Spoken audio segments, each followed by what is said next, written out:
I've listened to Man on the Moon, End of Day by Kid Cudi for 10 months. And I listened to it once yesterday. Welcome to Spin It.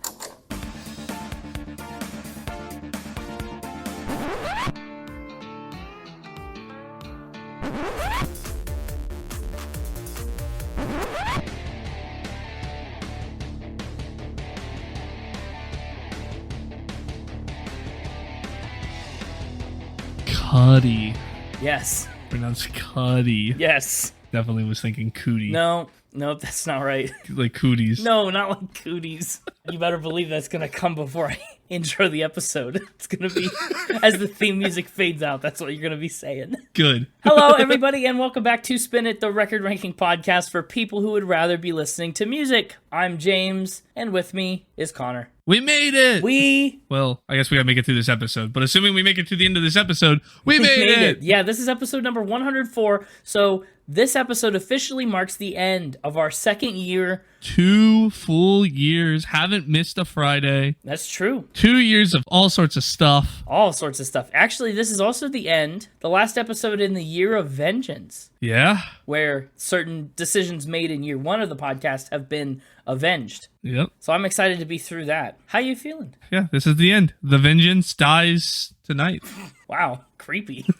But honestly, fitting for this album. You know what? That's kind of one of the reasons I picked this album, you know, to end the year of vengeance. Mm-hmm. The vengeance dies tonight. This album is all about night and dreams and, in a certain sense, death and life and all sorts of stuff. It's got a lot of thematic complexity to it. But yes, this is our, not birthday, not anniversary, this is our pre-birthday. Yeah, it marks the end. Also, as always, there's also the caveat that this is technically our birthday if you count the test episode. Yeah, you're right. That's why we celebrate both, because who doesn't want more presents? Yeah. Now, in the spirit of wrapping up the year of vengeance, it has been a minute since we've talked about any kind of hip-hop or rap album. Honestly, since The Low End Theory and A Tribe Called Quest, like 20 episodes ago. Just really wanted to end on a low note so that we had nowhere to go but up, huh? For the year feeling? No, I absolutely did not do that. I don't think this is a low note. I'm biased. I don't know. I hope you don't think this is a super low note. We'll find out, won't we? Yes, we will.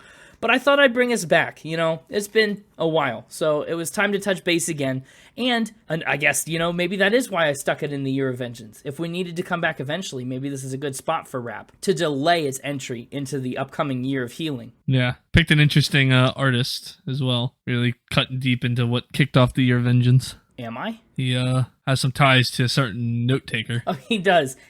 I thought what kicked off the year of vengeance was Miley Cyrus. I was like, well, that too. I don't know of any ties between Kid Cudi and Miley Cyrus.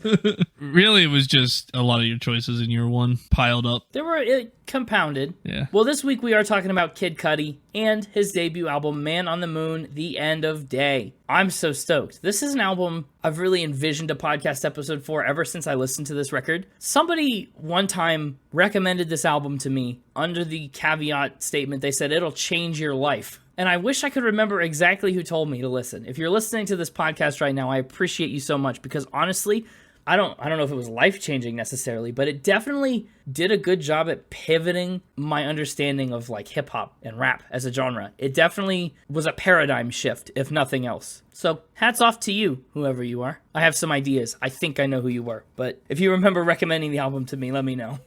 So you know Kid Cudi's tied a lot to Kanye West. What else do you know about him? What don't I know about him?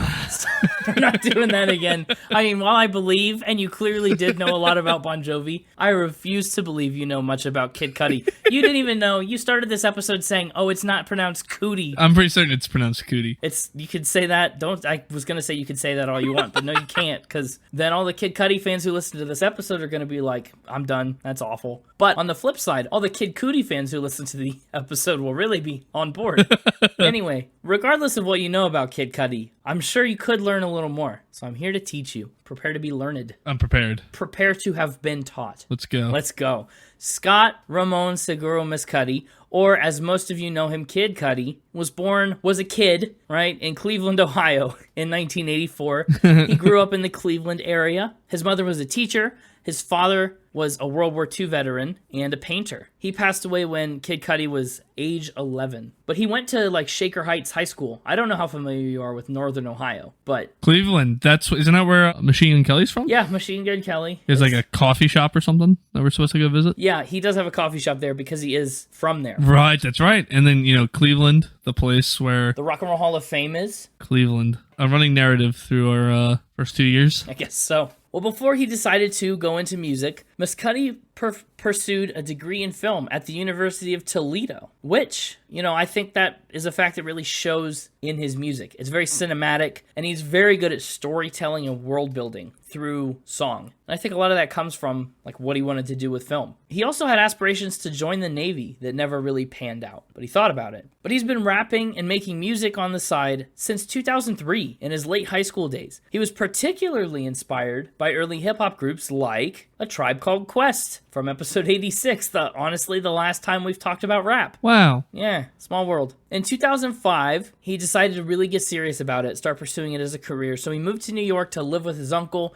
and break into the music scene there. After a little while, he strikes off on his own. He finds himself sharing an apartment with producer Dot DeGenius. And he also had a chance encounter with Kanye West in 2006 at a record store. Obviously, in 2006, it's before a lot of Kanye's more recent incidents and problematic behavior. Honestly, even before I'm gonna let you finish, But he strikes up a conversation. He hands Kanye West a demo of his music. And then that kind of fades into the past for a while. Meanwhile, Cudi's also trying to get his music out there digitally, right? He put up an early version of the song Day and Night on his MySpace page in 2007. And that is kind of what opened doors for him. It started getting real attention from music blogs.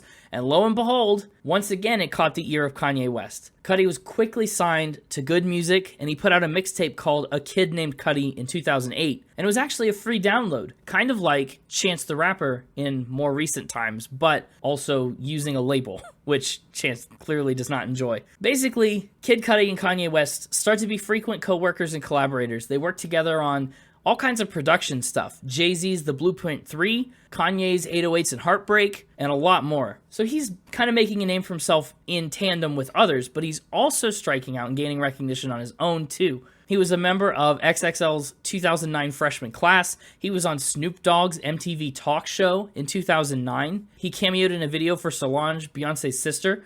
He started touring on his own, and he did a lot more. And that's when he finally gets around to making this debut album, Man on the Moon, The End of Day. What do you think about that album title? It exists. It exists. I like the Man on the Moon part. The part that gets me is just the weird, like, the end of day. That's such a specific phrasing. The thing that I think is kind of philosophical about that is that the day is based on, being on the earth. Oh. And if you're a man on the moon, when is the end of the day? Oh, I like that a lot.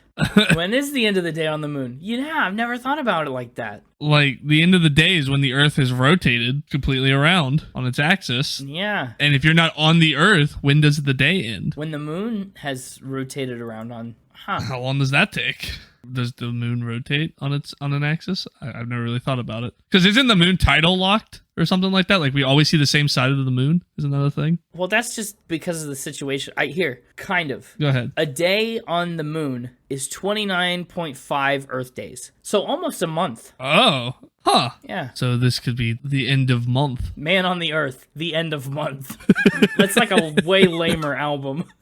I always in my head feel like it should be the end of the day. Because honestly, to me, the philosophical part is that by getting rid of the definite article there in front of day, right? It kind of implies that this isn't the end of a singular day. This is the end of the concept of day. Yeah, like... Which is kind of what I was getting at. We get distracted by how many days are a moon. How many days are a moon?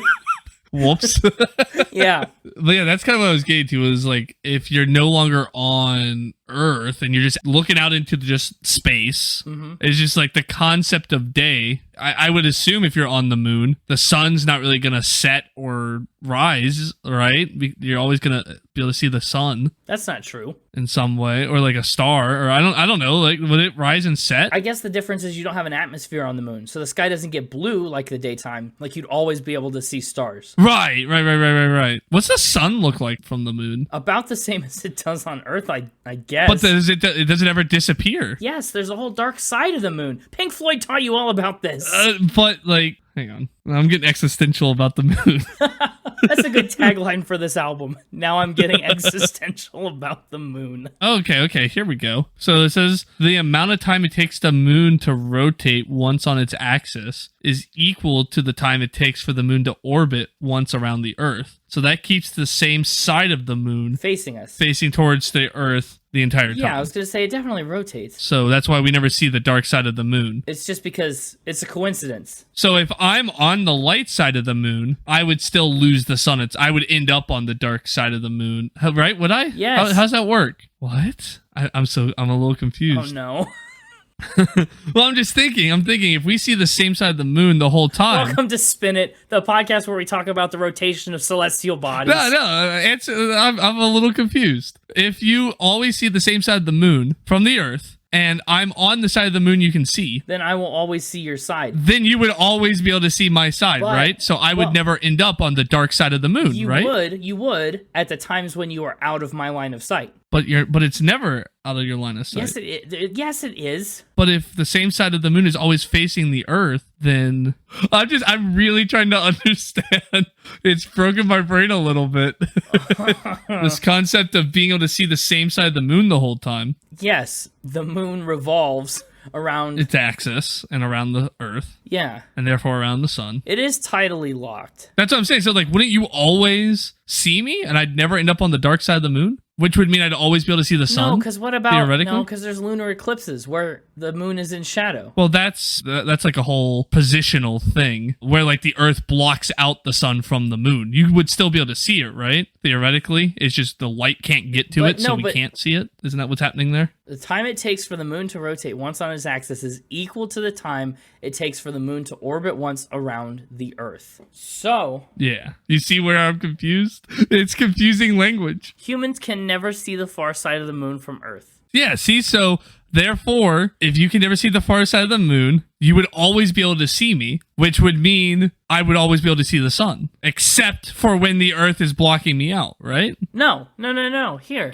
I don't know. It's confusing. Here, according to Yale, this is too much. According to Yale, the far side of the moon is no more and no less dark than the hemisphere we do see. I mean, sure. Why? Because, here we go, the answer lies in moon phases. The hemisphere fully lit is only on the side of the moon we see from Earth during a full moon. So the sunlight side moves, and that's why the moon phases happen, is because it's brighter on different parts of the moon. Okay, yeah, that makes sense, but we're always seeing the same. So if I would become the dark side of the moon, like that's why sometimes the moon, as it goes through its phases, depending on where I was, if it was a crescent moon and I was in the middle, I'd all of a sudden you wouldn't be able to see me because it'd be blacked out because of where the sun is hitting the moon.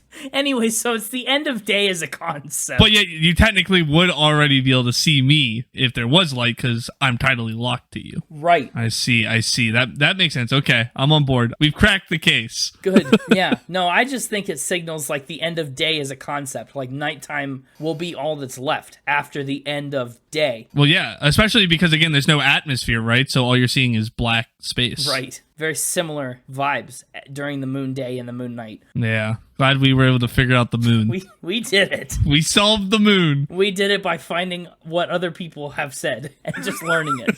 Yeah, we did. So Kid Cudi, right, he's working on his debut album right here in 2008-9. People have taken notice of him, and they are so excited for his debut album, this Man on the Moon End of Day, as soon as it was announced. Highly anticipated. Because, his work on all this previous stuff really got their attention. They were really ready to see what a solo effort could do. Obviously, he's been working on some parts of this record for a long time at this point, right? Some songs like Day and Night have been around for years. So mostly this is like a collection of songs from his earlier days. Also, the album almost had a different subtitle. I know we just went on a really long tangent about the end of day, but it was almost called Man on the Moon, The Guardians. Talking about Transformers. Maybe. They went to were the dark of the moon. Who knows? Maybe he was. Weren't Transformers really big in 2009? Yeah. Why did that also come up on the Machine Gun Kelly episode?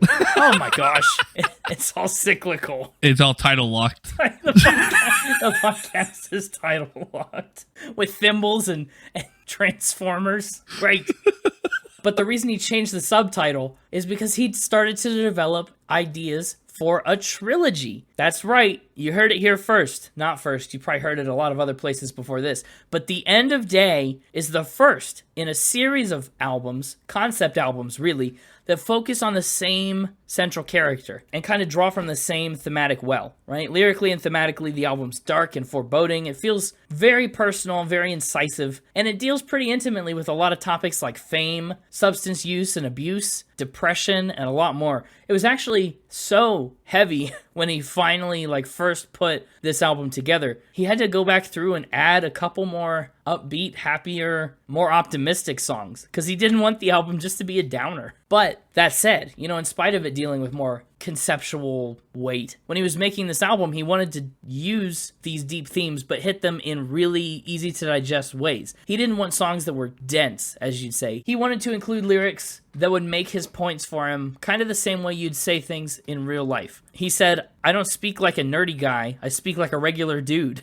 And that's what he wants to convey in his music. He's just a regular dude dealing with a lot of really intense but very real issues. So I think it translates well to an audience. It also moves through these themes and stages of life in several different parts that Cudi describes as acts that we'll start to get into when we dissect the album. So that's really interesting. It's kind of like, with film school background, almost like a screenplay with 5 different acts that we move through. Other fun facts: The End of Day was recorded, mixed, and mastered at 5 different studios. Everything from Honolulu to Hollywood to New York City, including the famous record plant in Hollywood, where Blondie recorded Parallel Lines, right? Fleetwood Mac did Rumors, and the Eagles did Hotel California. And part of this album was recorded, mixed, mastered at Jim Henson Studios. Yes, a part of the Muppet Jim Henson Studios. I did a little bit of a mini baby deep dive into this because it's the Muppets, how could I not? Turns out, it used to be Charlie Chaplin Studios, movie studios. The Henson Recording Studio, that deals with the music and stuff, used to belong to A&M Records, and it contributed to a ton of significant recordings, like Carole King's Tapestry, Joni Mitchell's Blue, John Lennon's Rock and Roll, and We Are the World. So the Jim Henson Studio has had quite an impact on music and on Muppets and puppetry. That's interesting. Isn't it? I know. Muppets. Who doesn't love the Muppets? Muppet haters. Muppet haters, I guess. On September 15th, 2009, on Universal Motown Records, and as you probably already know, it's rap, kind of techno-pop, very futuristic and modern psychedelia all blended together. And his vocals on this album are really interesting. People have said that it's a blend between rapping and singing. Hazy melodic talking is how the New York Times described it. How did that grab you, just in general? Whole album, how's his vocal? It's definitely, I think, very unique to anything we've talked about. Yeah, it's unique for sure. I'm gonna save my comments till the end. Ah, wow. Keep you mysterious. That is. I can't tell if that means you didn't like it or you did, or if you were neutral. I can't even get a reading on that. That's the point. I know. If I wanted you to be able to get a reading, I would have just given you an answer. That's true. Cudi says, each song is a message. All the hooks are stadium-worthy, crowd sing-along, powerful joints. My album definitely needs to be heard loudly. And I think I can agree with most of that. A lot of these definitely sound like good songs live. Not to the same degree as Bon Jovi last week, right? But also, a lot of these are pretty good live songs, I would imagine. So the album comes out, and the anticipation was justified. People liked it a lot. They called it one of the strongest debut records of the year. It debuted at number 4 on the Billboard 200 and sold 104,000 units in the first week. It actually ended up landing on the 2009 year-end charts at number 157, and it performed pretty well, aside from America, in France. And as popular as it was, his future installments in the Man on the Moon trilogy would actually still surpass it. But today, The End of Day has been certified 4 times platinum, and numerous artists have really cited it as a touchstone and a big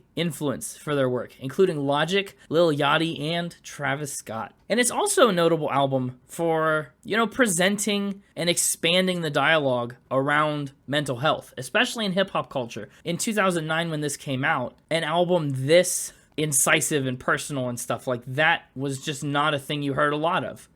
Some albums hinted at it or got into it indirectly, but Man on the Moon is one of the first albums to really directly lay it all out there. And I think it's really cool that it was able to influence the genre in such a huge way, such a meaningful and impactful way. Mm-hmm. Well, we'll talk more about the album in a bit, but as for the rest of Kid Cudi's career, at the end of the day, so far, he's put out 8 studio albums. He's sold 22 million records in the United States alone, which is pretty darn impressive. His most recent projects include the capstone for the Man of the Moon trilogy, The Chosen, released in late 2020, and an LP called Intergalactic from September 2022. As for his future plans and aspirations, sounds like it's a little uncertain. He has 1 album left on his recording contract, and it looks like it's slated to come out in the fall of this year, but he's hinted that he might leave the Kid Cudi life behind and pursue a different career path. Whoa! Yeah, I guess we'll just have to see. He's gonna go on that Kid Cudi life. You think he's gonna pivot from Kid Cudi to Kid Cudi? Yeah.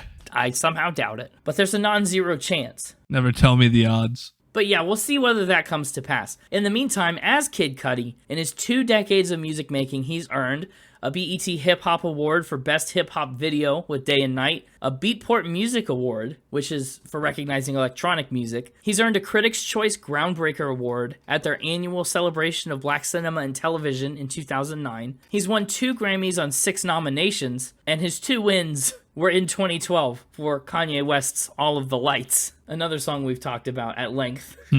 He's also won 2 NAACP Image Awards and a Hollywood Music in Media Award for his song Willing to Trust and its placement in a TV movie. He's also been nominated for 6 MTV Video Music Awards, a Screen Actors Guild or SAG Award, a Teen Choice Award, and more. And he's also done a little bit of acting and directing, if you couldn't tell when I listed off awards from the Screen Actors Guild and Critics' Choice Cinema Awards. I didn't look too far into that because that's prime mixtaper territory at this point. I don't like to step on his toes when I do my research, but he has done some film work after all. So speaking of the mixtaper, I do suppose it's time to get into Factor Spin. What do you think? I agree. Let's do it. Let's, figuratively speaking. I'll do it. The mixtaper will do it. I cheer for you on the sidelines. You do. You're a great cheerleader. All right, here comes Frank. Get that mixtaper on out here. Hey, it's me, the mixtaper. Hello, my friend and enemy, my frenemy, the mixtaper. How are you? In my dreams. You're in your dreams. Well, good morning. I have the heart of a lion. Yeah, I bet you do. How do you feel about the moon? Gonna steal it. That feels like a thing that's been done before. It feels like a movie trope I've heard of. What do you think? I got the idea. Oh. There's nothing more dastardly than stealing another villain's plot. Fair. Also, okay, not to drag us back into like moon things, but would it be illegal to steal the moon? It's not like it belongs to anyone. Fair enough. Is it really even stealing? It belongs to America. It's got America's flag on it. Okay, that's... I mean, technically it does have America's flag on it. We got there first. We claimed it.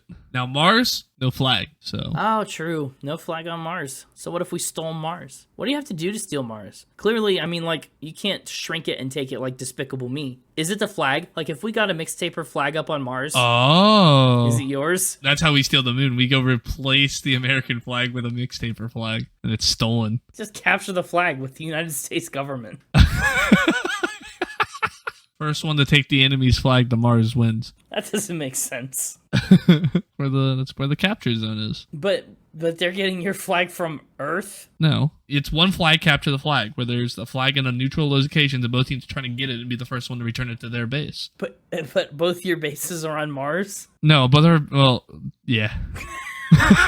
We need to think about the game. Before we present it to the government as a challenge, we should establish some rules. We both start on Earth, and the first one to get to the moon, take the other one's flag, and get it to Mars wins. Okay, but your flag's not on the moon yet. It will be. So we have to go share the moon first. But then for sole ownership, it's a race to Mars? Yeah, I think you understand clearly. I don't think you understand clearly. Anyway, we keep getting off on moon tangents. So I bet you got some interesting facts about Kid Cudi. About the moon. Yeah. Oh. I hope your facts aren't about the moon, because that's going to be Annoying? not what the game is about.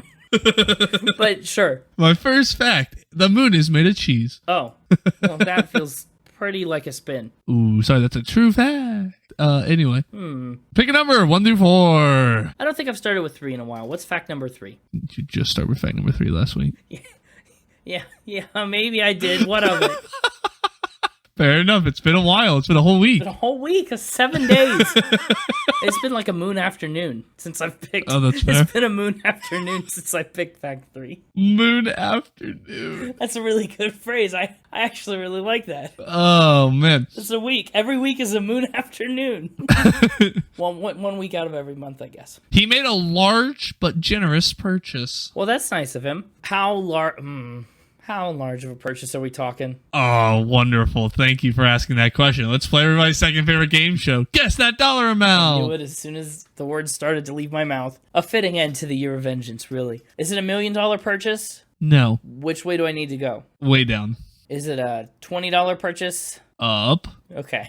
100,000. Down. 50,000. Down. 20,000. Down. 10,000. Down. 6,000. Down. 4,000. Down. 3,000. Down. 2,000. Hey, we nailed it. First try. First try. $2,000 purchase. Well, $1 million was way off. What is his purchase?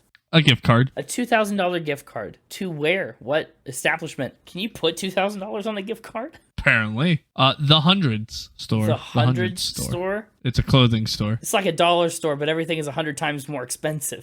It's like a $20 gift card to the Dollar Tree. Okay, the Hundreds clothing store. How's this generous? Who's this 20,000 pennies for? I saved that. 2,000. No, it's 20,000 Oh, pennies. 20,000 pennies. Yeah, I see what you did. I rolled that back so I didn't misspeak. After buying the gift card, he let everyone in the store get whatever they wanted. What? Yeah, everybody was in the store. He used the gift card to buy them clothes. What? That doesn't make sense.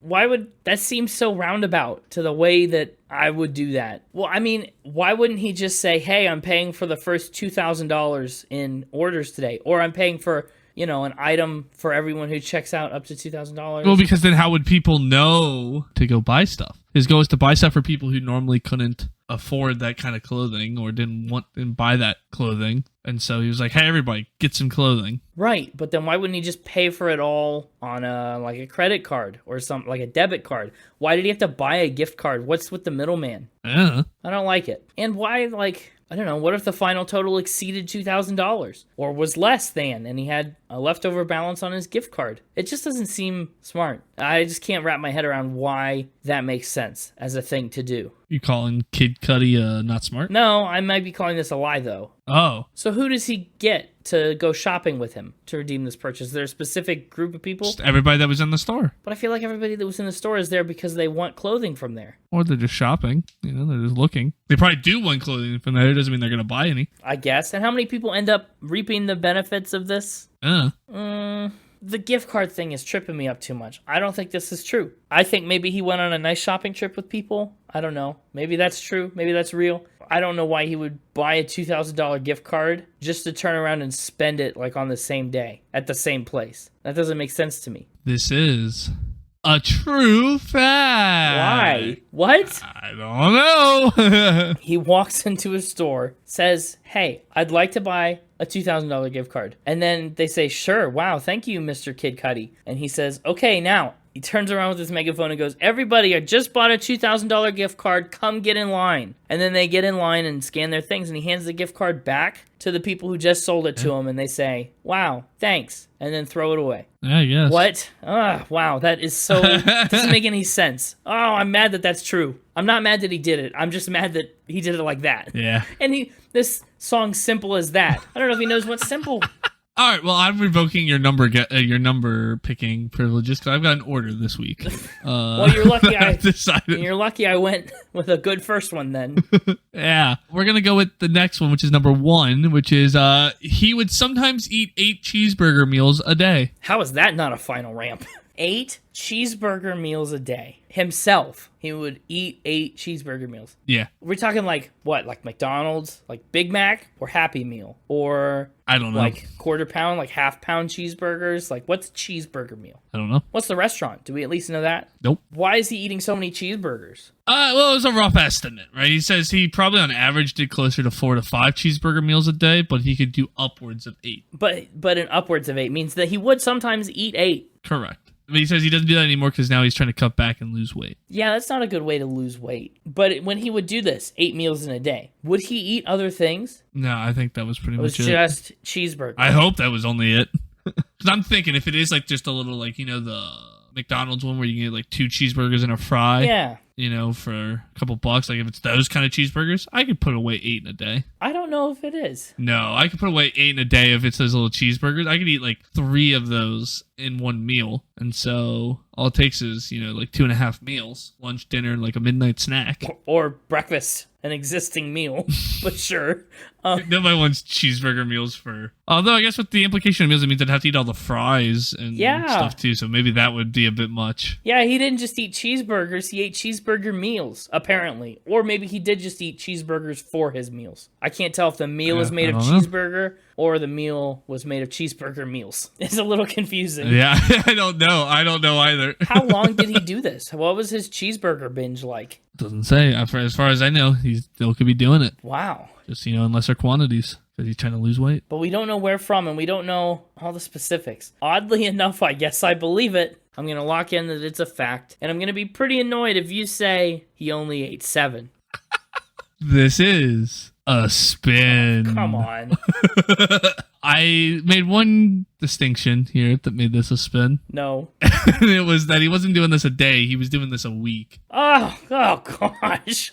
That's way better. That's like so much more reasonable. A moon day. Yeah. Oh no, a moon afternoon. And a moon afternoon. Yeah, you know, he spent a moon afternoon eating cheeseburgers. Sure. 8 of them, upwards of 8. Wow.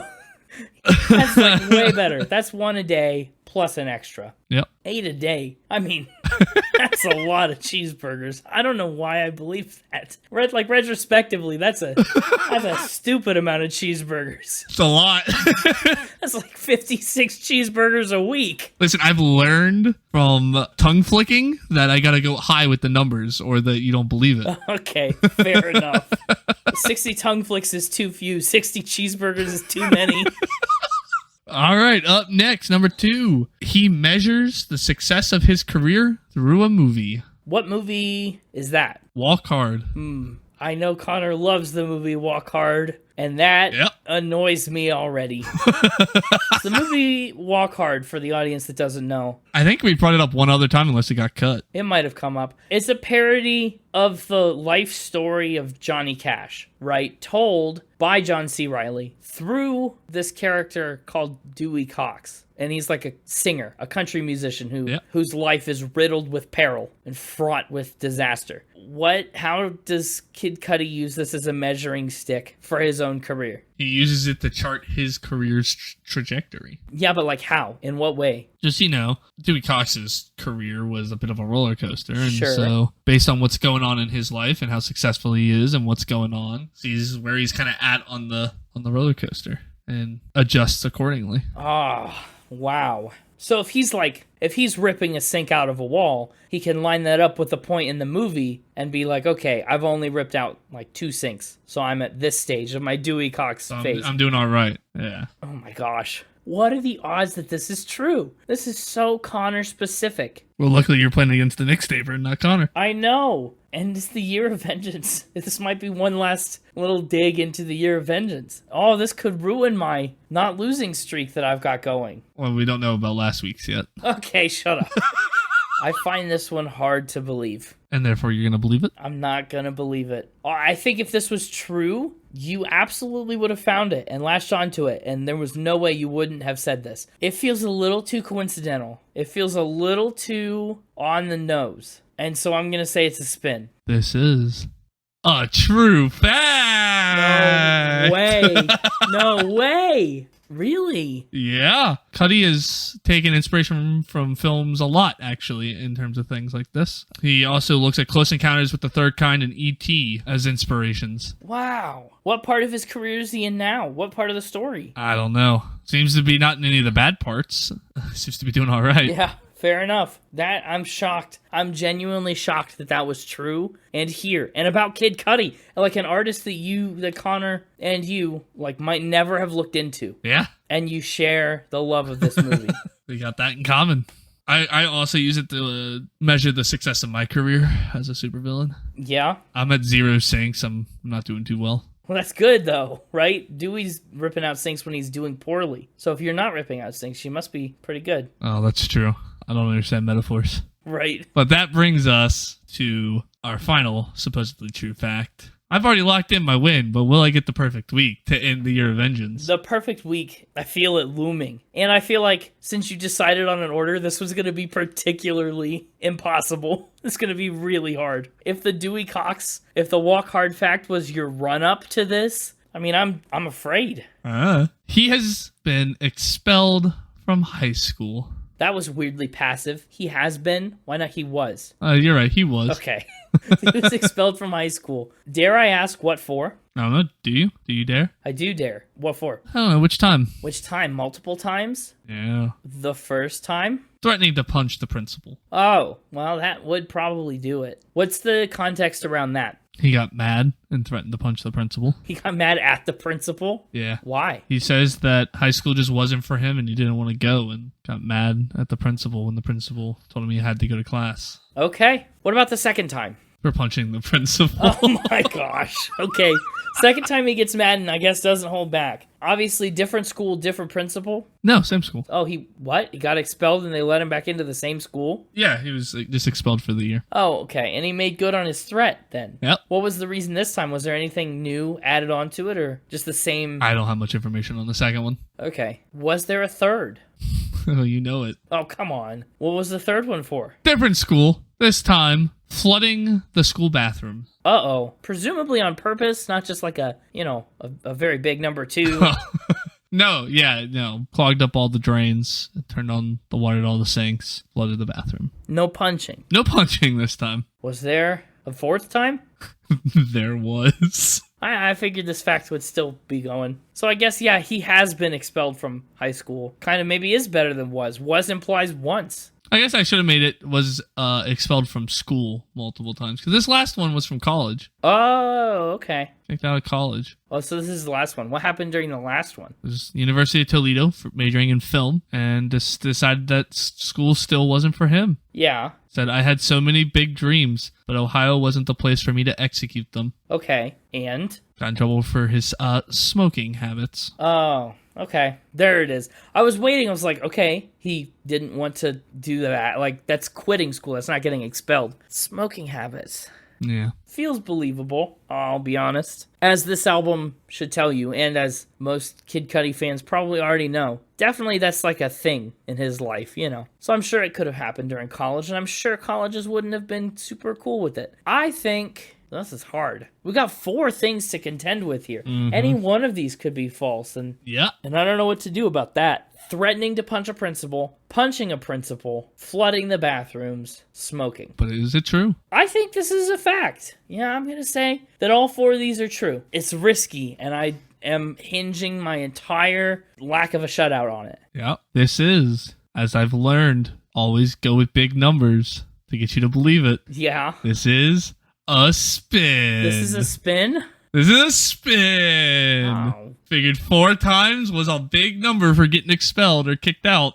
Well, it is. It is. Especially to have the same school bring him back. That was a choice. What's true about this? He threatened to punch a principal and got expelled. Okay, I encountered that during my research. And so I guess that biased me towards truth in the rest of them, too. Yeah, the rest of them completely made up. That's unfortunate. That's a bummer. Congratulations on a big win. And with the end of the year of vengeance ends with the mixtaper on top. Yeah, well, it does. I mean, that was a win for you big time. A thorough defeat for me. How we doing in season 6? Good question. It's like the hosts are back on top. Right now, as of the current episode 104, it's 59-56. Wow. The hosts are up 59. You, Mixtaper, have 56. Wow. Wow, indeed. It's a tight race. I wonder when season 6 will end. I wonder.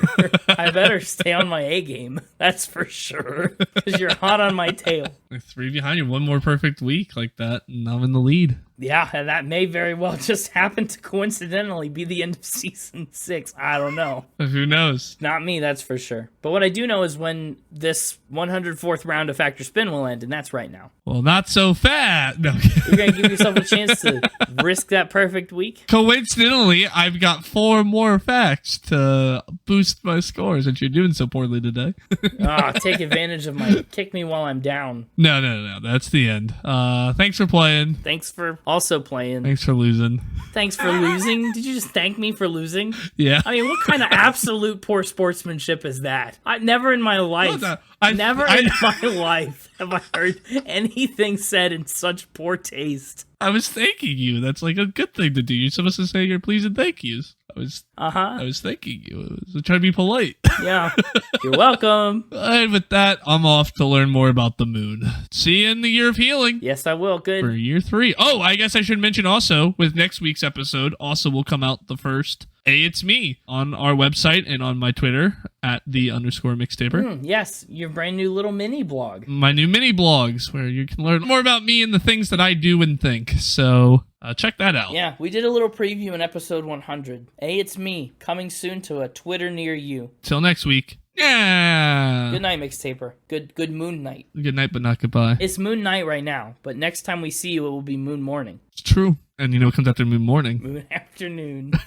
Let's talk about the album cover of Man on the Moon, The End of Day. It's an interesting one. Let's do it. The album cover shows Kid Cudi's profile morphing into a giant pink and purple and orange moon. And the cover was painted by Bill Sienkiewicz, whose work you may actually be a little familiar with. He's a comic book artist who created art for Marvel's New Mutants and Moon Knight and a lot more. That tracks with what this looks like. Yeah, as it should. Other interesting facts about Bill Sienkiewicz: he has illustrated some Magic the Gathering cards, a Jimi Hendrix biography, and he worked as an animator for Where on Earth is Carmen Sandiego. So it's really cool that he got to work on this album cover. It's another feather in his artist's cap. And, you know, it's rightfully a big part of the album's character and the way the album is perceived. What do you think? What do you think of the album cover? I like the colors. It's very colorful. Real cool. Well, there's one thing that bothers me a teeny bit about it. Oh, yeah? What's that? That the curve of his chin doesn't match with the curve of the moon. I mean, yeah, you're right. His head is bigger than the moon. I would have liked it better if the head more seamlessly bled into it. Yeah, because the Man on the Moon is like a popular legend, right? That you could see a face in the actual physical, real life moon. And for a minute, I mean, it kind of feels like this album's supposed to be implying that, especially with this album cover. But you're right, since he's so much bigger than the moon, that effect is kind of lost. As far as the symbolism goes, you know, he is kind of referencing that man in the moon, that face in the moon legend. But Cudi says the metaphor goes a little deeper than that. He said, the moon is pretty much my place of peace, whether it's a room or my mind. It's really your own personal space. It could be interpreted any different way. I didn't want to have it so literal. And I guess really, to look at it, and to talk about some of the tracks that we'll get into on this album, about retreating inward into your own mind and stuff, maybe this represents that all the moon and stuff, like his place of sanctuary, is inside his own head. I don't know. Kind of takes on a deeper meaning. The thing that bothers me about this album cover, and I did not realize it until I started making graphics for this episode, is his tongue. What's he doing with his tongue? What do you mean? Look at him. He's licking his lip. He is? Which part's his tongue? I think it's the little, you can see the space in between his tongue and his upper lip if you look close. Oh, wait. Does he not have a mustache? No. I viewed it as mustache. I don't think it is. This is interesting. Now it's like one of those paintings where there's two photos. It's like, which one do you see? Yeah, like the duck bunny. Yeah. Exactly like that. But now I'm not sure. You've got me second guessing. Which is it? Mustache or tongue? I think it's a tongue. If you zoom in bigger, if you blow up that image, it really does. All right. You know what? Let's just post both of my beautiful art drawings on our socials and let people vote. Tongue or mustache? I didn't realize it'd be such a debate, but Just write tongue or mustache. he doesn't really have a mustache. It seems like a tongue. The people will decide. So they will. But that's pretty much the album cover. It's very symbolic, very colorful. And honestly, it does a good job of providing a good foundation for the future albums in the trilogy to work with. A lot of them draw from the same color palette or stylistic. I can totally see why you think it's a tongue, though. Because it is! Okay. But yes, The Man on the Moon, The End of Day is the first installment of a trilogy.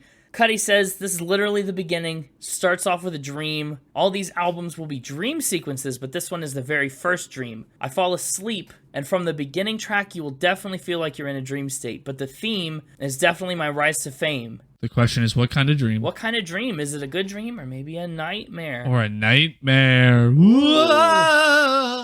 Yeah, so let's talk about the album. It is structured in an interesting way. It is. As a guy who learned a lot about stories and went to film school and stuff, he put this album together as kind of a 5-act play, almost. It's got 5 different movements that we go through. And it kicks off with Act 1, appropriately titled The End of Day. And what do you do at the end of the day? Well, you sleep. At the end of the day, I sleep. But at the end of day, I party. Oh, I see. That makes sense. So fittingly, in the context of sleep and the end of the day. In my dreams, though. In my dreams. We start off with in my dreams. What you would normally do when you sleep. No, I'm just saying, I party in my dreams. You party in your dreams? What do you do when you're awake? I'm just saying, at the end of the day, I sleep. At the end of day, I party in my dreams. So you're also asleep. Yeah, but I don't know what just happened until I'm already asleep and I see if I'm partying or not. Then I know if it was the end of the day or just the end of day. Okay. I find out in my dreams. Right. What'd you think of the start of the album? It's unassuming. It's a little... He's here. Ooh, Kid Cudi? Yeah, he is. He's here. Lurking in the shadows. I can sense him. What are you talking about? He's here! He's not. 2009 Kid Cudi can't hurt you anymore. It was an interesting start, though. It is. Yeah. It's kind of like we talked about a couple episodes back on Abraxas, how it lulls you into the album a little bit. It doesn't hit you with anything too overwhelming. It just kind of drifts you off down into sleep. For an intro track, it's a full 3 minutes in length, first of all, and it's not very wordy, which gives him a lot of time to build this sonic atmosphere with the instrumentals. And that's part of why it's so floaty and soft. Occasionally there's a little beepy synth or a burst of strings, but really, I think it does emulate that feeling of drifting off to sleep. What does it mean by Cutter Anthem? Well, that's like his nickname. Oh. It's a nickname for his nickname. You know what I mean? Oh. It's a double nickname. I see. A nickname, if you will. I like the, you're in my dreams. Yeah. That's a good run. Yeah, he's got a nice little melody here. And it's that whole kind of mumble singing that we see for the first time here. It's like not rap. It's not talking. It's not singing. He just kind of constantly floats between those methods of delivery. He does this song in the same cadence that I talked after getting my wisdom teeth out. Oh, okay. I like that. Still got a little bit of that laughing gas on me. Yeah, but you're like in and out of consciousness maybe. You're in dozing. and out of it. Yeah. I like that. It's it needs its own word. He's not talking, rapping, or singing. He's just dreaming. He's just dreaming. Dreaming his way through this album. It's true. It's just pleasant, and nothing's really gonna hurt you. Nothing can touch you. You're just dreaming. The track ends with this interesting spoken narration by Common. That's the name of the rapper who is our narrator. And he gives this little monologue on leadership and pressure and purpose and escape. He says, "This is the story of a young man who not only believed in himself, but his dreams too. This is the story of the man on the moon." So all of a sudden we're drifting off to sleep, and then we're thrust into this dream world with kind of an overview of who Kid Cudi is as a person in Soundtrack to My Life. Yeah. Yeah, it's a little less dreamy, a little more storytelling. People really point to this song and to his honesty and candor as a bit of a pivotal moment for emo rap, because he's really starting to talk about things and, issues, personal struggles that just didn't have a place in the genre before. And as for its album placement, Kid Cudi says it's like the perfect alley-oop for the whole album because it sets the flow. It kind of lets you know what we're going to be talking about by giving us an overview of his life, of his struggles and his worries and his stresses. You know, he talks about growing up, the death of his father. He talks about depression and loneliness. And so he says that he created this entire album to show the other people who experience those kinds of things, those feelings and those struggles, that they're not alone, that other people out there can relate. So it's kind of an album with a mission. Yeah. What'd you think? It's a little more rappy. He stops dreaming his way through a little bit and does have some moments that I would call actually like rapping. I got 99 problems, and they're all Dalmatians. Yeah. But not Pongo and whatever his wife's name was. Just all the little runts. Just all the kids. How do you think Kid Cudi as a rapper compares to other rappers we've talked about? It's a whole kind of unique style here. Yeah, it is. I don't know if you liked it better or worse. I've heard it before. I've heard of him. I kind of kept that to myself. Wow. When you asked, and I kind of made jokes about it. Yeah. But I know who he is.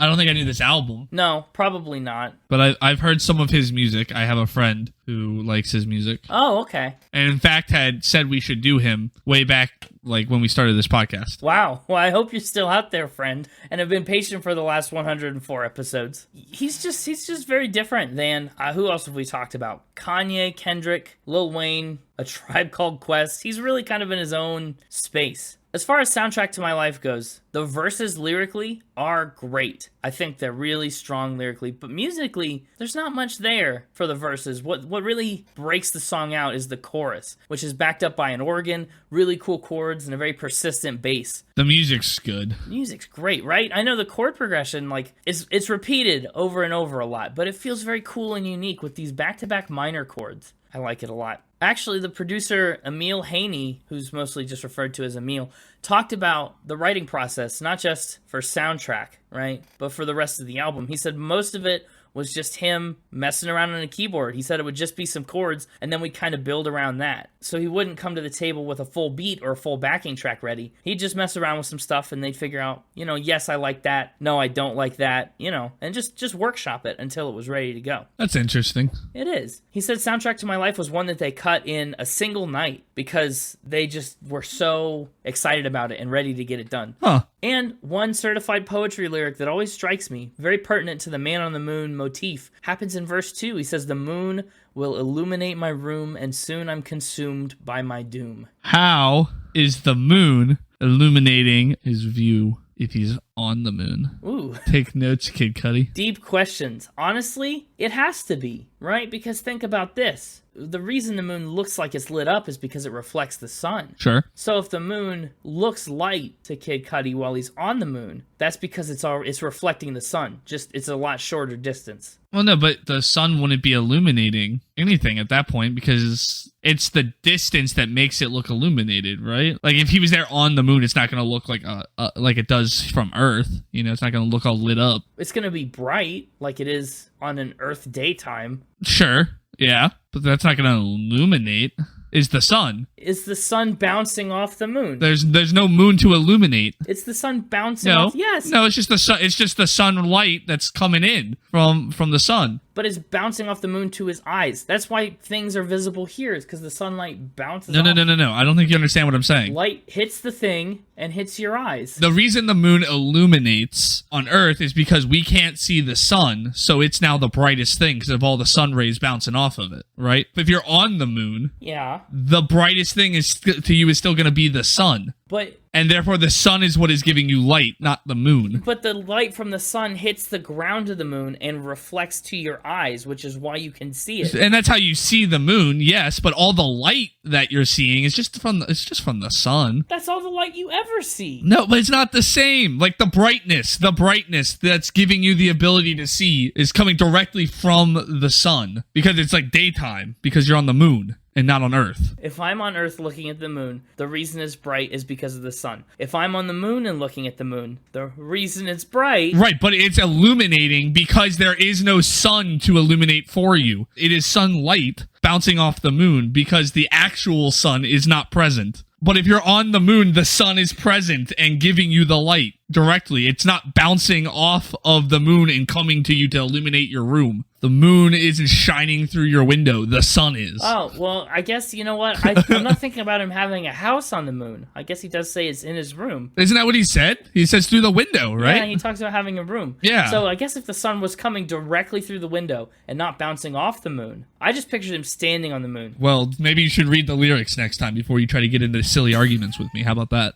I'm just saying, the moon doesn't ever illuminate anything. It's not true. Not by itself, it doesn't. I would argue the moon is playing a very pivotal part in illuminating at night for the Earth. Without the moon, there'd be no light. It's just the sun's mirror. Yeah, but without the moon being there to bounce the light at us, we wouldn't have the illumination. The moon is required. So what you're saying is, when the light hits the moon becomes the thing that illuminates. Yeah. Right, that's what I'm saying. No, what you were saying is that if you were on the moon in your house, that the moon was what was providing the light. And it's not. It's still the sun in that scenario. You wouldn't say during the daytime the moon is what's providing us the light, because it's the sun directly coming to Earth. It's not bouncing off of anything to provide light. The light bounces off the Earth. We don't say our light comes from the Earth. We say it comes from the sun. This episode's out of control. You know, I'm serious. That last one, I stand by what I just said. It's a technicality. Well, I just think if you're going to be a professional dreamer, you got to take these things into consideration. Fair enough. Wow.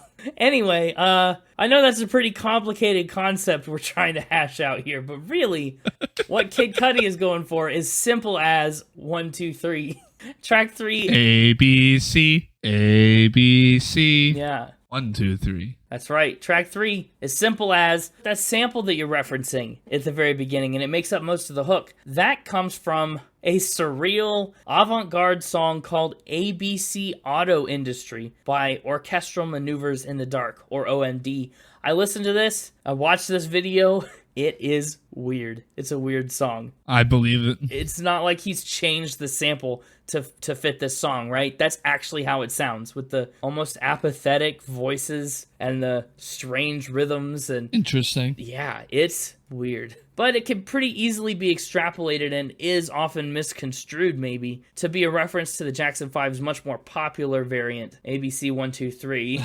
This is one of those upbeat songs that he added to keep the record light before it deep dives into intensity. It's about pursuing the simple things in life, living right, getting enjoyment from it. I had a line I really liked in this one. Really? What's that? Simple as that. The first line in verse 1. The first line in verse 1. Pun intended, it's a pretty simple song. It's built on that sample and a drum beat and a really nice hook, like you just mentioned off the podcast, that sticks in your head forever. I like it a lot. It exists. It exists. You didn't love it? I'll never say I love it, but I might say I like it. Okay, that's not bad. Then I'll take a like. But I don't like it either. Oh, shoot. But it's simple. Simple as 1, 2, 3. Yeah, I can't count. That's why I hired squirrels. Fair enough. The song ends with another visit from our resident narrator, now that we're firmly entrenched in the dream world. But it's not all happy and sunshine and roses like Kid Cudi indicated earlier on the record. The narrator lets us know. He says a dark chapter unfolds, throwing Scott into the most eerie and unstable part of his imagination, so intense that he cannot tell his dreams from reality. And so, we enter the album's second act, The Rise of the Night Terrors. He's getting closer. Yeah. I feel his power growing. It's true. The nightmares are getting intense, and they pick up with the first track that's labeled with the parenthetical designation of Nightmare, Solo Dolo. It's another nickname Kid Cudi has kind of given himself. Oh, I mean, a little bit, right? It kind of is a character, but it's a character built around, like, very much of his real experience. It's a song about loneliness, feeling totally isolated in the world, or like you would feel, I guess, living on the moon, and how Cudi tries to cope with and escape the feeling. In his own words, he says it's probably the darkest, most eerie record on the album. He said it's literally the darkest side of my dreams, and it pulls you right into that. It's meant to be scary, in a sense. What do you think? I like the cascading piano. Yeah. At the beginning. is like a perverted, nightmarish version of Simple As. It is a little bit. Like you get the clunk, clunk, clunk, clunk, clunk, clunk, clunk. That's like the A, B, C, 1, 2, 3, 1, 2, 3. Yeah. It's like the dream is transforming into a nightmare, right? It's like when you're having a good dream and it transforms into a nightmare and details about the dream turn nightmarish. It's like that's what's happening. That's exactly how it's supposed to feel. And it is, that plucky little plink, plink, plink, plink, plink, plink really does call to mind ABC 1, 2, 3. That actually is another sample. That is a slowed down version of a song called The Traitor by Menahan Street. I knew it. You knew it. You didn't know that. No, I didn't. I just wanted to say that. I was going to say. According to Emil, he just had that song on in the background. They weren't really looking for samples. They weren't really listening to it for anything. It was just background noise. But when this track started, they said it just captivated them. And they decided to slow it down by like a lot, maybe half speed. And then they put it here on the album. It's interesting and it almost feels wrong to listen to it sped up now that I'm so familiar with the solo dolo version. Huh. Yeah, it's interesting too because that effect of slowing it down makes it sound a little unnatural. Like that's not how those instruments would really sound if you played them in real life. It feels nightmarish, like you're walking through molasses. Everything feels heavy and dragging. It's a slog. Oh, it's just wild. Yeah. And lyrically, it's pretty strong right from the drop. I mean, that very first verse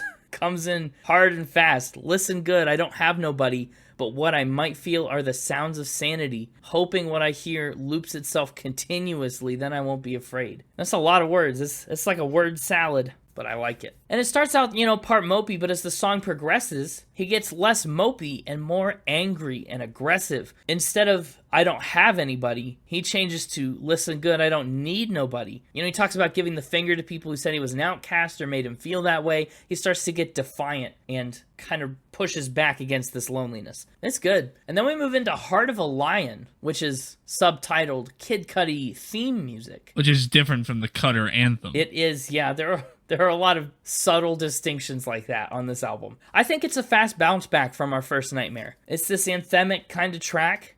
He's staying defiant. That cold, bitter pushback at the end of the last song turns into this bold defiance. He's got the heart of a lion. He said, I wanted to immediately get into it. This is why right after Solo Dolo you get more energy with Heart of a Lion, where it's like a battle in my own mind. It's a record that felt so triumphant when I heard the beat, and I was just immediately compelled to make it my theme music. He actually calls it the Millennium Eye of the Tiger. Huh. Yeah, and I don't like that. You don't like that? As a big fan of Eye of the Tiger, I don't like that. Well, I think what it is they're just thematically similar themes, right? About perseverance and sticking to your goals and triumph, right? But then also, they are both about big cats. What's the next body part big cat combo song? I was just thinking about that. Eye of the Tiger, the Heart of a Lion. I think we're running with the Foot of a Cheetah. Foot of a Cheetah. Yeah. Ooh. Yeah. That's the 2023 Eye of a Tiger. I was trying to come up with something cool for a jaguar, just because I think the jaguar is cool. Like the tooth of a jaguar? Oh, that would keep us in the upper body. Upper body on a big cat feels subjective, like they're sideways. Yeah, they still have an upper body. What I would call the upper body on a person is just the front body on a cat. Yeah, well, yeah, you call it the forebody is the term, but it's the same thing. Okay. Snow leopard. Spots of a snow leopard. Okay, yeah. What a trope. What if it was like will of the snow leopard? The will of the snow leopard? Awesome. Yeah, that's a good one, That's right? like the plot of Kung Fu Panda. They're in really cold climates, so you know. Yeah. You got like that aspect, but also aren't they like endangered? Like super endangered? Oh, I don't know. There are only like a couple thousand of them left. Ooh, yeah. Between, this is very specific, 3,920 and 6,390 snow leopards left in the wild. That is, I wonder how they came up with those numbers. Interesting. I know. What is that range? Strange. Will of the Snow Leopards going on Connor's Hippin' and Hoppin' album. That'll be my rap song. There's like a 2,470 leopard window. Have we not accounted for those 2,470 leopards? Like, might they be out there? I don't know. Maybe we think they're out there, but we haven't had confirmation in a while, so we're a little worried. Like at maximum. Like it hasn't been long enough to file a missing cats report missing yet. Leopards report. Yeah, but you know we're getting a little worried because they're usually back by now. Right. They just said they're going out for milk and cigarettes, and we haven't heard from them. Mr. Snowlo Dolo. Snowlo Dolo. What? That's so dumb. It is. Will of the Snow Leopard. I unironically love that. Yeah. It's the Will of the Snow Leopard. He went out last night to get milk and cigarettes for the party. And the last 3,920 known survivors Stalk their prey in the night in the parking lot of the Myers. I don't know how else to end that. I don't know either. Of the Myers. I don't know why all the existing snow leopards are hanging out in the Myers parking. Present throughout this whole song is this little tug of war of no and yeah, especially in the bridge, that really represents this internal struggle that he's trying to face. When everything seems to be telling him no, he pushes through and tells them yeah. He rebuts them with the affirmative. Musically, Heart of a Lion's kind of wild because it's so strongly rooted in that one minor chord in the verses, except for like a slight little turnaround chord between phrases. I can't believe that minor piano the whole time doesn't feel more exhausting than it does. Somehow, I think it works. Not as well as Eye of the Tiger, I admit, but it's not bad. But then we get Welcomed to My World in track 6. My World. It's the last little bit of Act 2, Rise of the Night Terrors. He's getting closer. I can't stop him.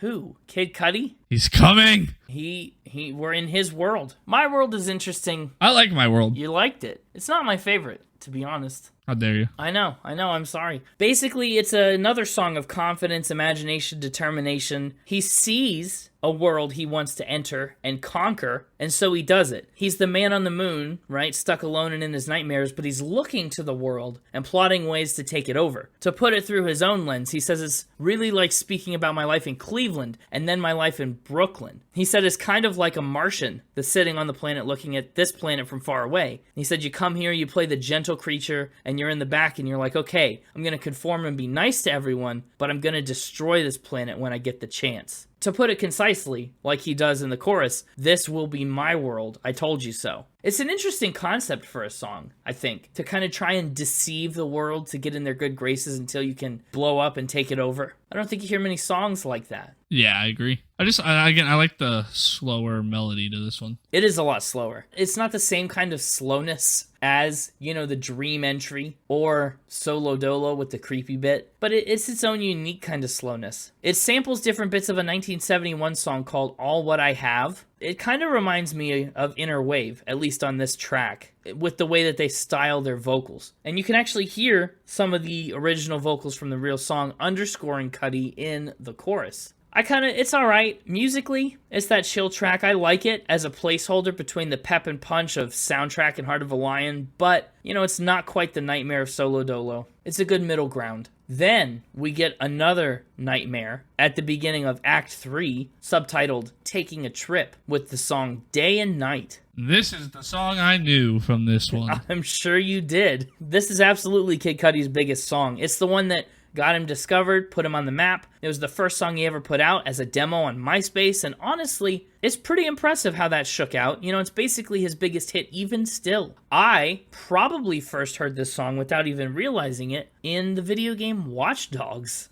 I like Day and Night a lot. He said, my uncle that I lived with passed in 2006, but he talked about how they were on bad terms. He kind of got kicked out under unfortunate circumstances, and he and his uncle, were kind of butting heads a little bit, and he passed away and it never got resolved. Cudi says, I was bitter. I never apologized for it, and that kills me, and that's why I wrote Day and Night. It's an interesting song. Cudi once again puts himself into the shoes of his protagonist and envisions himself as the lonely stoner, and he talks about living in a small apartment where the lights didn't really work. It's only lit by the natural light. So when he's in that living situation, the daytime and the nighttime are very distinct factors of his situation. Like at night, while there's no sunlight to see, his room is not illuminated. And so he would write a lot of his music at night since he couldn't really see to do much else. Day and night are kind of like the two halves of his existence. It's very clever. Also, that little beepy, I guess, synth part behind it, that little repeated arpeggio is so cool. That's become iconic, I think. Yeah, it's really good. Yeah, they just hit my brain the right way. I like them a lot. And not only does Day and Night start Act 3, it also presents us with another nightmare. It's dark, he's alone with his thoughts, it feels like this spiral. That's Day and Night. Ooh, I like it a lot. After Day and Night, we move into Sky Might Fall. But will it? But will it? It's a great question, Who knows? It might. It might. We can't say for sure whether it will. It's the song song, yet again, about perseverance, keeping on in the face of daunting odds and learning to move forward anyway. But instead of the confidence of Heart of a Lion, it's kind of got this, oh well, style to it, you know? Yeah.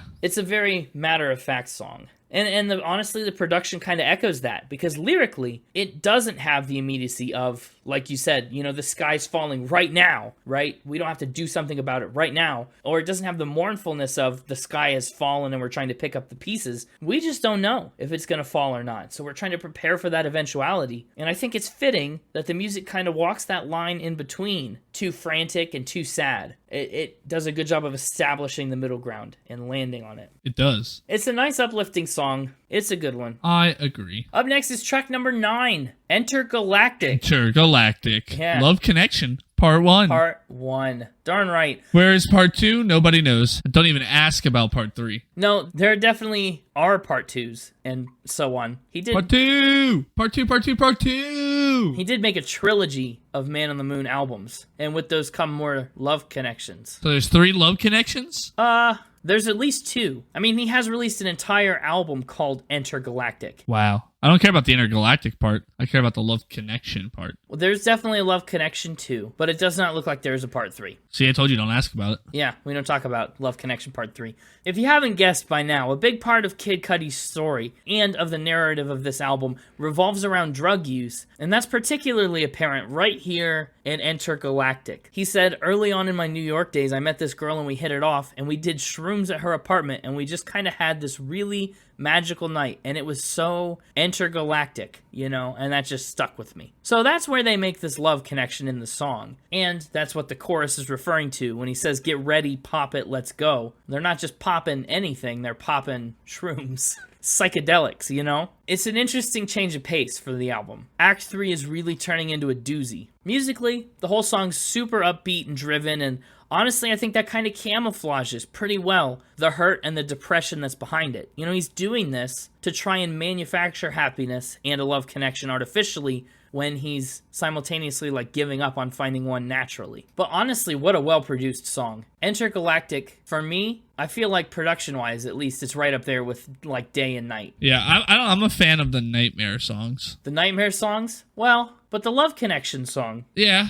it's okay. I don't know. You're right, though. As the concept album guy, right? As this is a pretty significant concept of an album, the Nightmare songs are the ones that move that story forward the most. Yeah, I agree. Well, lucky for you, Nightmare song is up next. Intergalactic ends with the return of our narrator, Common, who explains that the peaceful place Mr. Solo Dolo is in is now filled with his wildest dreams. It's his new sanctuary and his new home. And he pushes us forward into Act 4, Stuck, which begins firmly in the nighttime hours with Alive, the next nightmare. You know, day's over, it's dark out, and this is the time Cudi feels like he really comes alive. Alive is a lot, to be honest. He's kind of stuck in this altered state, and in Cudi's own words, it's very werewolf-like. I don't know, do you get werewolf vibes from the song? No. That's what he was going for. He said, metaphorically speaking, I'm turning into this beast, where he goes out on a night, gets drunk, and looks for girls. He's on a prowl. In Cudi's words, he says the werewolf is kind of, though, looking for a change of scenery, looking for a girl to help him break the curse and make him human again. So it's kind of this self-awareness, this honestly calling Act 4 Stuck and starting it off with Alive is an interesting choice because he's so entrenched in his way of life, so stuck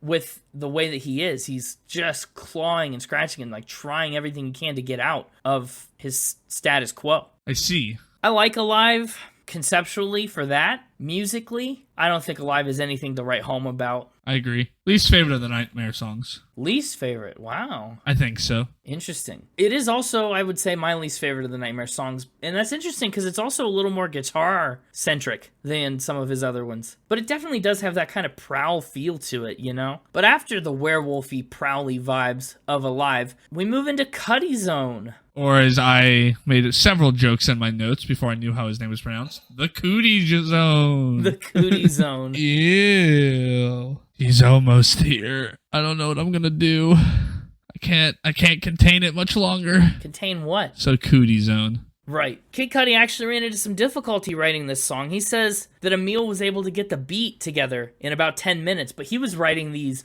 really, really long verses. I mean, look how long verse 1 is.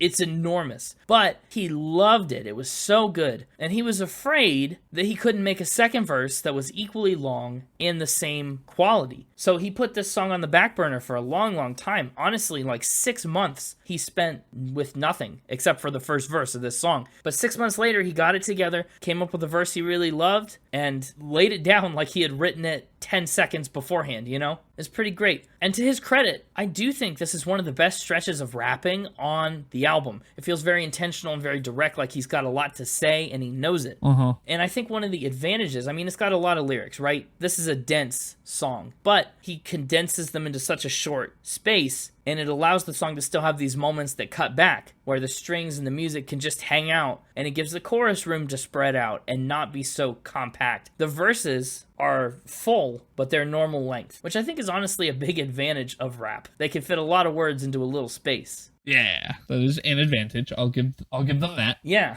them. I will concede that fact. Them, the genre of rap. Yeah. Fair enough. The song itself is about being high, so Cudi Zone is kind of a clever little pun. Plus, the song is 4 minutes and 20 seconds long. That's Cudi Zone. It's alright, I like it. It's fine. Dense. Lyrically, very dense, but very good. Up next is track 12, Make Her Say. He's here! Oh. He's here! Oh, I see. You were talking about Kanye West. The man, the myth, no, the note taker. The note taker. Yeah, Kanye is directly featured on Make Her Say. He's done some production work, I think, intermittently throughout the album, but this is the only time. That's why I could feel him. Yeah, this is the only time his voice is heard.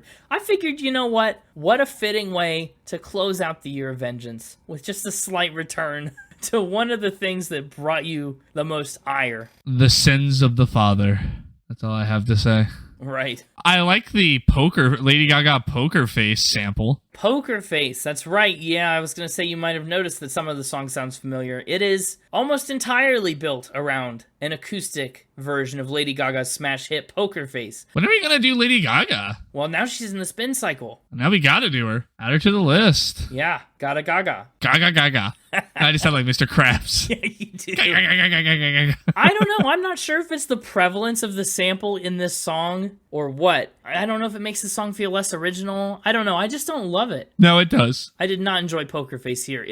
I agree. It feels intrusive on an album that so far has been really immersive. I think Poker Face, for as big of a song as it was, I feel like it pulls me right out of the flow and out of the world and the story entirely. It's like I've woken up in the middle of the deep dream trance state that we've been in. And I'm like, whoa, where am I? What year is this? You know? I'm not even saying it's a bad song necessarily. I just do think it's bad for this record. Ditch it on this album. It's also thematically a bit of a pivot too. We're in this stuck era, right? He's in this rut, this werewolf transformed state. And, you know, the last song was about the pleasures of this substance-induced dream. Make Her Say is about a more physical kind of pleasure. And the song is no longer about a game of poker, if it ever was. Who's Common? Common's the narrator. Oh. Yeah. It's the first time he was actually credited on Spotify, so I didn't know. Yeah, it is. He does rap. That's why he's on this. He's not just the narrator. Oh, cool. Yeah. I think it's okay. I think some of the redeeming qualities, you know, da-da-da-da-da-da-da, like that's a good melody. That's strong. I don't know. Again, just don't like it for this album. And I just don't like it. There you go. I mean, you don't have to, and I don't blame you. Kanye West is another strikeout for you. He did not take notes. He sure didn't. Although this was before My Beautiful Dark Twisted Fantasy even came out. So he just hadn't had the chance to take notes yet. Well, then he really didn't take the notes. He took notes from this to make My Beautiful Dark Twisted Fantasy. Not good enough ones, that's for sure. Well, that's what I mean. He was still developing. And then he got really bad. It's like he's untaken his notes over the course of his career. Yeah. He's really Benjamin Buttoned it. Yeah. I've never seen that movie. I don't know if I made the reference right. I think you did. Anyway, the Dream World Paradise section we get stuck in for the previous few songs, it's coming to an end with the next track, Pursuit of Happiness. Another nightmare. Yeah. Is this a nightmare that held up? Did this one stick with you? I was kind of surprised at how popular this one was on Spotify. Really? You didn't think it should have been? Not compared to Day and Night. Oh, well, no, that's true. I guess it is comparable, honestly, to Day and Night. Yeah, they're comparable in plays, but... Even though Day and Night is like leagues above this one. Even in my head, you're right. Yeah, that's what I'm saying. And it's ironic that this is a nightmare track because, generally the pursuit of happiness is not a thing we associate with nightmares. It is a nightmare. No, it's not a nightmare. It's the opposite. That's like a good thing. It's a nightmare making progress and doing what you want to do. As you try to pursue happiness, it's just downfall after downfall, struggle after struggle. I guess, yeah, I mean, that's the kind of the case. As he gets into the nitty-gritty of the song, it ends up being like the flip side of Sky Might Fall. Sky Might Fall says things are okay, but they might get bad. Pursuit of Happiness takes a different tone altogether and says things have been really bad. How can I even begin to find contentment in this mess? And it manifests itself, the pursuit of happiness, in the form of the thoughts of escapism that Cudi's having as he's driving drunk. It's a real nightmare. He said, it's meant to be scary, the craziness, the fact that this person chooses to look for happiness in substances. He said that's scary, that's a terrible combination and a terrible way to go about things. Which I kind of like, flipping the idea of the pursuit of happiness on its head like that. The chorus kind of very intentionally rings a bit hollow. He says, I'll be fine once I get happiness and everything that shines won't always be gold, but once I get there, I'm set, But the ironic part, the bit of dramatic irony is he's not on a path to get there. We know that. He thinks that he's pursuing happiness, but he's deep down the path in the opposite direction, as we've clearly seen throughout the record. It's wild. And he chooses to end the song with the realization that he's over his head, right? He finally wakes up a little bit. He says, why'd I drink and smoke so much? Room spinning. He realizes that he's at the end of the night, and waking up is going to be a really difficult but very necessary step. And the album concludes with the return of the morning. The wild ride of the night is over, and we have 2 tracks to take us out of the album, and those belong to Act 5, A New Beginning. We're going higher. Higher, yes.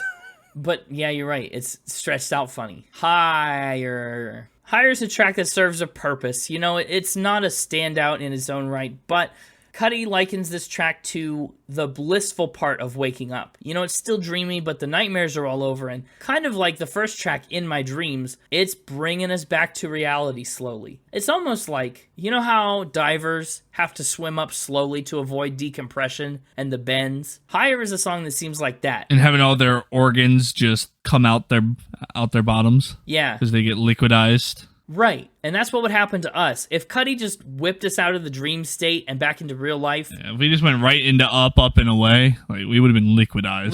Liquid. And I feel like, we would have had a sonic version of the bends. Like eating an entire Crave Clutch from White Castles in one sitting liquid. Not a sponsor.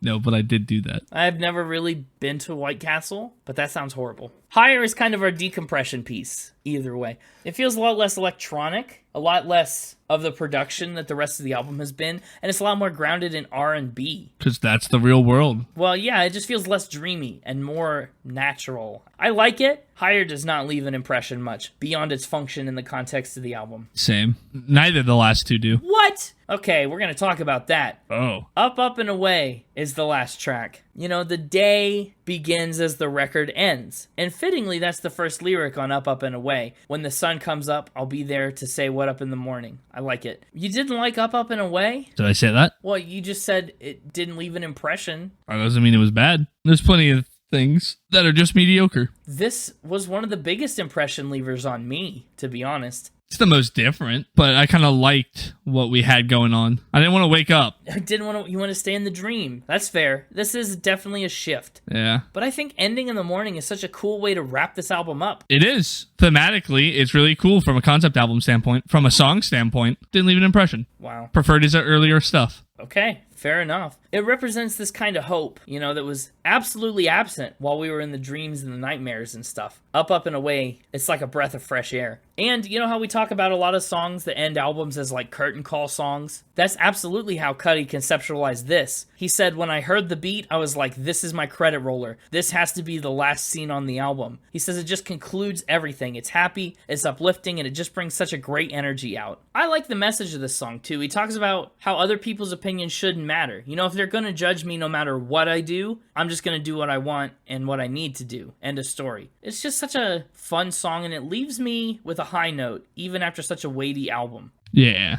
And once again, one final time, Common comes back, the narrator, and the song ends with a cliffhanger/teaser for the trilogy's second album. A little bit like a Mr. Solo Dolo will return, you know? Yeah. The journey of the man on the moon is ongoing. But our journey with the man on the moon is not. We're up to final spin. We are. I guess I'll hit you with my thoughts and scores, as is customary, 2 years in. I think, honestly, truth be told, I like the album. Straight up, though, you could probably lose 3 to 5 of these tracks and have an absolutely incredibly tight album. As it stands, it's pretty great, but, I mean, I can't imagine the effect if we dropped, say, Make Her Say, and Alive, and maybe like 1 or 2 other sneaky tracks. Obviously, the album has its high points and its low points, but honestly, the high points are so incredibly high. I think if we dropped out a few of those low points, it would really elevate this a couple notches. But I mean, to talk about high points, Day and Night, Intergalactic, Up and Away, for me, apparently not for you.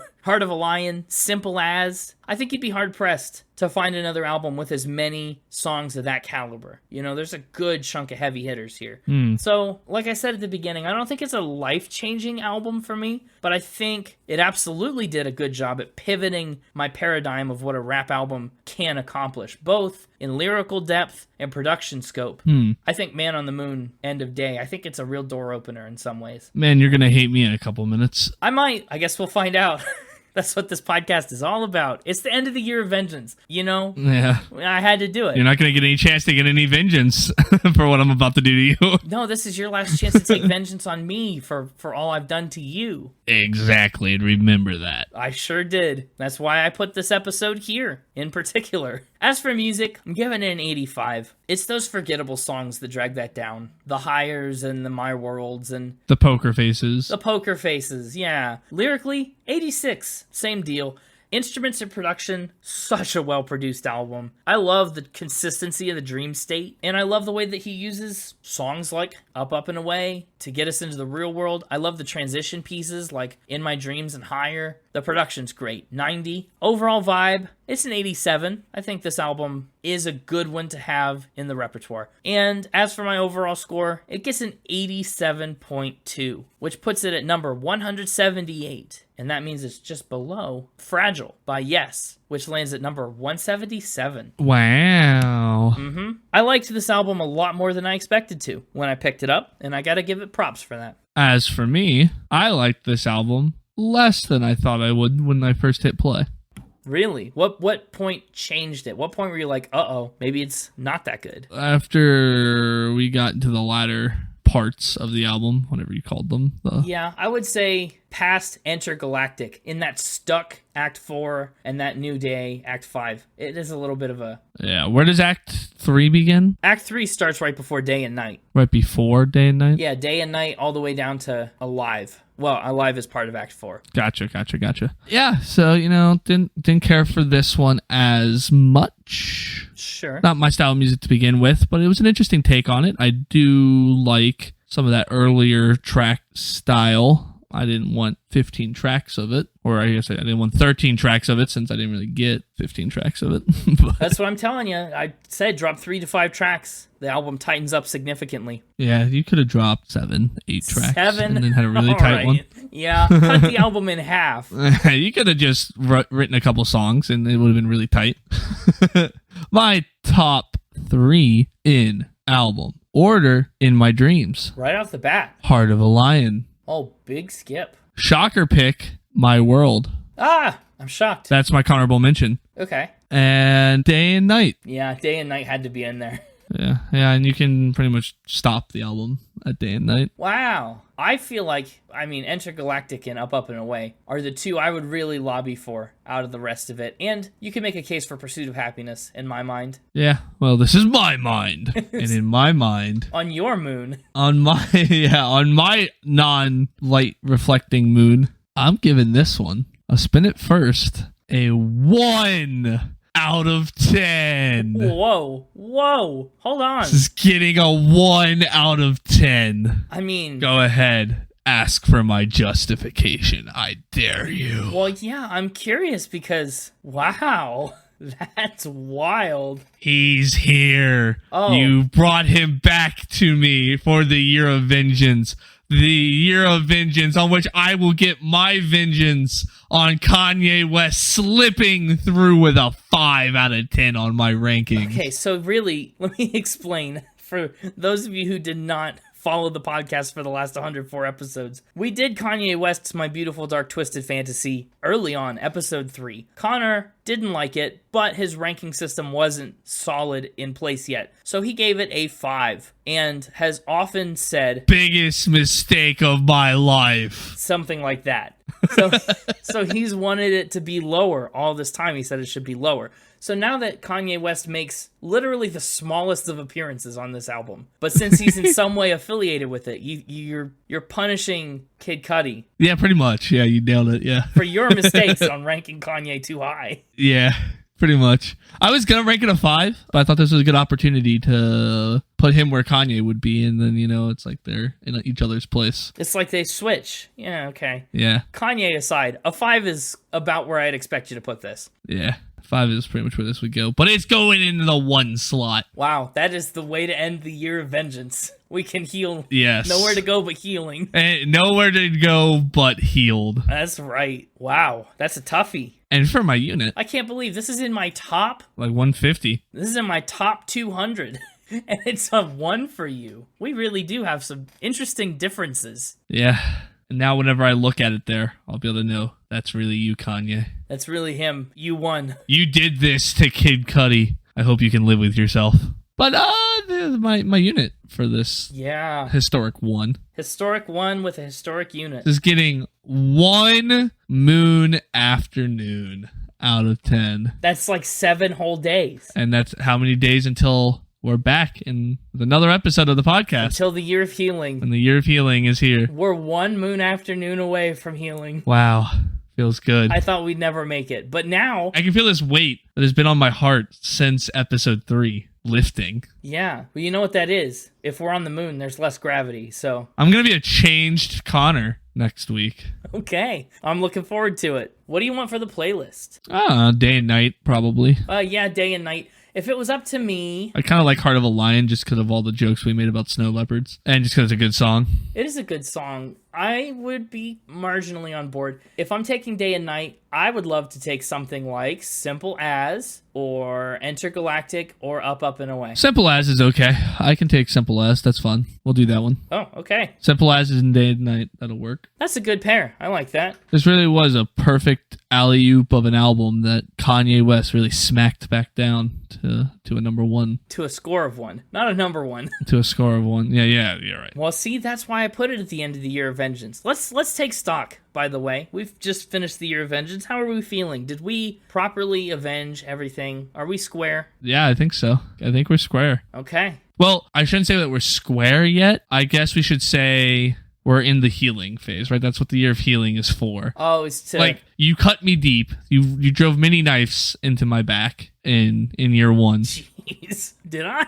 I didn't think year 1 was that bad. Knife after knife, and they cut deep, and one of them you just really twisted a couple of times. Oh my. And so, the knives are now removed. The year of vengeance got the knives out. I gave you a cut or 2 with it. I was like, take a taste of your own medicine. Eye for an eye sort of thing. Yeah. And so now we both can heal our wounds over this next year, and I think we will have many cases where I bring forth some healing, and it will heal us. Okay. It better. Well, that's going to bring us to an end of 2 years of Spin It. Congratulations on 104 awesome episodes. A lot of fun albums. A lot of fun stuff. Didn't miss a week. That's crazy. Been going strong. We've got some into year 2, beginning of year 3 festivities still going on. I don't know if we've done our stream yet at the time this came out. But if it has, you can go find the VOD on YouTube or on our website. If it hasn't, James will tell you about it now. Yeah, we'll have some fun streams to do on our twitch.tv/spinitpod. That's the place. Some year 3 merch. We got our year 2 contest that should be going on. It's true. Well, we should have a giveaway at the end of the year. That's right. Yeah. Just like last year. Check social medias for how to participate in the giveaway, where you'll get an exclusive,